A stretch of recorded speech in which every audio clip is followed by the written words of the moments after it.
Olá, sejam muito bem-vindos à nossa aula. Hoje nós vamos mergulhar fundo em um dos marcadores bioquímicos mais fascinantes e, eu diria, um dos mais frequentemente mal interpretados na prática clínica: a ferritina. O nosso objetivo aqui é desvendar como um único número, em um simples exame de sangue, pode na verdade contar uma história muito, mas muito complexa sobre o nosso metabolismo. Uma história que vai muito além do que a maioria das pessoas imagina. Pois bem, essa é a pergunta que vai guiar toda a nossa jornada de hoje. E à primeira vista, a resposta parece óbvia, não é? A intuição nos diria, claro que sim. Mas como vamos ver, a fisiologia humana raramente trabalha com respostas tão diretas. A realidade é incrivelmente mais complexa e, justamente por isso, muito mais interessante. E entender essa complexidade é crucial porque uma interpretação apressada pode nos levar a conclusões completamente equivocadas sobre o estado metabólico de uma pessoa. O ponto central que eu quero que fique claro desde o início é este: a ferritina não é um marcador estático. Longe disso. Ela é uma proteína dinâmica, uma molécula que desempenha papéis muito distintos e todos eles cruciais para o nosso corpo. O nosso trabalho aqui hoje vai ser desvendar passo a passo a lógica bioquímica por trás de cada uma dessas faces. Assim, ao final da nossa aula, teremos uma compreensão integrada e muito mais sofisticada do que esse número realmente quer nos dizer. Certo? Então, vamos começar pelo fundamento, pela base, pela função que todos nós aprendemos nos livros de bioquímica. A ferritina é, em sua essência, a principal molécula de armazenamento de ferro no nosso organismo. Mas para a gente entender de verdade a sua importância, primeiro precisamos dar um passo atrás e compreender o próprio metabolismo do ferro. Vamos ver como isso tudo funciona. Observem com atenção esse esquema. Tudo começa com o que comemos. O ferro da nossa dieta é absorvido lá no intestino, mais especificamente em células chamadas enterócitos. E já aqui temos um detalhe importante: o ferro pode vir de duas formas. O ferro M, de origem animal, que é absorvido de forma bem eficiente, e o ferro não M, de origem vegetal. Este último está na forma férrica, o Fe3+, e precisa ser preparado para entrar na célula. Ele é reduzido para a forma ferrosa, Fe2+, por uma enzima na membrana do enterócito. Só então ele pode ser transportado para dentro. Uma vez lá, ele passa a fazer parte do que chamamos de pool de ferro intracelular, um compartimento que precisa ser controlado com o máximo de rigor. E é exatamente aqui que a nossa protagonista, a ferritina, entra em cena. Pensem nela como um cofre de altíssima segurança. É uma estrutura proteica fascinante, uma esfera oca formada por 24 subunidades que consegue armazenar em seu interior até 4.500 átomos de ferro. Esse ferro é guardado de forma segura, como um cristal de óxido de ferro fosfato. E o que isso faz? Neutraliza completamente a reatividade do ferro. Ele fica ali biodisponível para quando a célula precisar, mas totalmente inofensivo enquanto está guardado. É a solução perfeita da natureza. Mas por que tanto cuidado? Por que todo esse sistema sofisticado para guardar o ferro? A resposta está na química. O ferro, quando está livre no citoplasma, na sua forma reativa Fe2+, é um catalisador extremamente potente para uma reação química chamada reação de Fenton. O que acontece nela? O ferro doa um elétron para o peróxido de hidrogênio, que é um subproduto normal do nosso metabolismo, e essa reação gera o radical hidroxila. E aqui está o perigo. O radical hidroxila é uma das espécies reativas de oxigênio mais destrutivas que existem. Ele é altamente instável e reage com tudo o que vê pela frente. Danifica as membranas das células, oxida proteínas e pode até quebrar as fitas do nosso DNA. A analogia da ferrugem celular é simplesmente perfeita. É um processo de degradação. E a ferritina é o nosso principal sistema de defesa contra isso. Muito bem.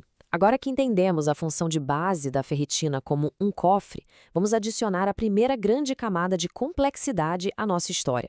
Porque se a ferritina fosse só um depósito de ferro, a aula terminaria aqui.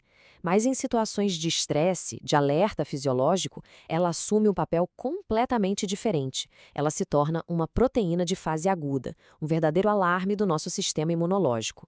O conceito-chave para entender isso é a dualidade funcional. A mesma molécula que, em tempos de paz metabólica, serve como um cofre, em tempos de guerra, como uma infecção, um trauma, ela soa o alarme. E é fundamental entender que essas duas funções não se excluem. Elas são duas faces da mesma moeda, e o corpo decide qual face mostrar dependendo da sinalização que está recebendo. Vamos entender a lógica por trás dessa estratégia. Esse é um ponto central. Diante de qualquer tipo de agressão ao organismo, o nosso corpo dispara o que chamamos de resposta de fase aguda. E a ferritina é uma das principais proteínas de fase aguda. Isso significa que, em um cenário de inflamação, sua síntese aumenta drasticamente. E por que isso acontece? Pensem do ponto de vista evolutivo. É uma estratégia de defesa brilhante. A maioria dos patógenos, como as bactérias, precisa de ferro para se multiplicar, para crescer. Então, o que o nosso corpo faz? Ele esconde o ferro. Ele tira o ferro de circulação e o tranca dentro das células, guardado na ferritina. Ao fazer isso, o corpo cria um ambiente hostil para o invasor. É uma forma de defesa nutricional, onde a gente limita um recurso essencial para o inimigo. Agora, vamos analisar esse mecanismo passo a passo, porque ele é a chave para entender muita coisa. Primeiro, o sinal.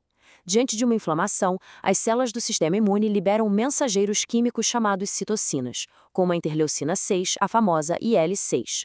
Segundo, a resposta. A IL-6 viaja pelo sangue, chega ao fígado e dá uma ordem. Produza mais epsidina. A epsidina é o nosso hormônio regulador mestre do ferro. Terceiro, a ação. A principal função da epsidina é agir como um porteiro. Ela encontra e bloqueia a ferroportina, que é a única proteína que funciona como uma porta de saída para o ferro das células, principalmente dos macrófagos e dos enterócitos. Ao bloquear essa porta, o ferro fica aprisionado lá dentro. E quarto, a consequência. Com o ferro se acumulando dentro da célula, para evitar a toxicidade, a célula responde aumentando a síntese de mais cofres, ou seja, mais ferritina para guardar esse ferro em segurança. O resultado final que vemos no exame, uma hiperferritinemia que reflete o estado inflamatório e não um excesso real de ferro no corpo. Perfeito. Já vimos a face do armazenamento e a face da inflamação aguda. Agora vamos para a terceira face da ferritina, que é extremamente relevante para o nosso contexto de saúde atual. Ela não responde só à inflamação de uma infecção, ela também funciona como um espelho de estados inflamatórios crônicos, de baixo grau, aqueles que são muito comuns em diversas disfunções metabólicas modernas. O que essa imagem ilustra de uma forma muito clara é que a ferritina está no epicentro de uma rede complexa de interações. Observem como condições que parecem ser muito diferentes entre si, como obesidade, doenças autoimunes, resistência à insulina, problemas no fígado, todas elas convergem para a regulação da ferritina. Isso nos mostra, de forma visual, que interpretar esse marcador de forma isolada é um erro metodológico. É como tentar entender uma teia de aranha olhando para um único fio. Não funciona. E aqui nós detalhamos as conexões mais importantes. Em quadros de síndrome metabólica, resistência à insulina e doença hepática gordurosa não alcoólica, famosa esteatose, é muito frequente encontrarmos uma ferritina elevada. Nesses casos, ela funciona como um marcador indireto da inflamação crônica de baixo grau que caracteriza essas condições. Essa inflamação pode vir do tecido adiposo disfuncional, na obesidade, ou do próprio fígado sobrecarregado. E o mecanismo? É exatamente o mesmo que acabamos de ver. Citocinas como IL-6 e TNF-alfa são produzidas de forma crônica, estimulando a produção de epsidina e, consequentemente, aumentando a ferritina. Esta frase resume o conceito de forma brilhante. A hiperferritinemia metabólica é um achado comum no que não indica, na maioria das vezes, que há ferro em excesso no corpo. Ela indica um estado de disfunção.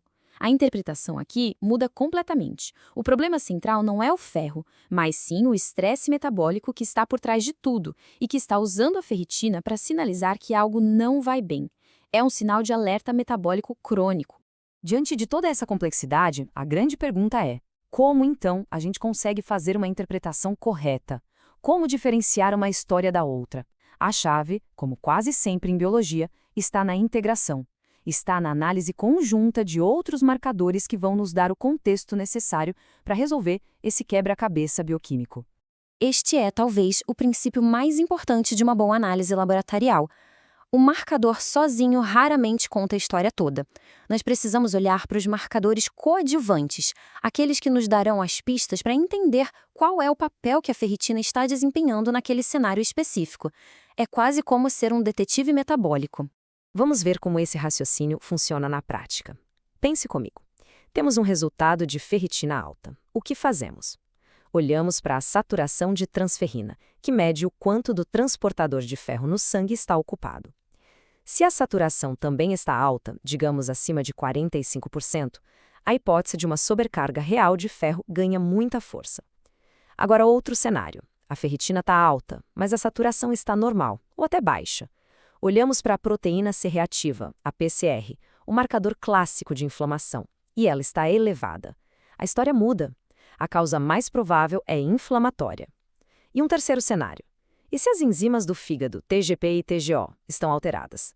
Nesse caso, precisamos investigar uma disfunção hepática, como a esteatose, pois a própria lesão das células do fígado pode fazer com que elas liberem sua ferritina interna na corrente sanguínea. É um verdadeiro trabalho de investigação. E a análise pode ir ainda mais fundo. Primeiro, os fatores genéticos. Existem mutações, como no gene HFE, que causam a hemocromatose hereditária, a causa mais comum de sobrecarga primária de ferro.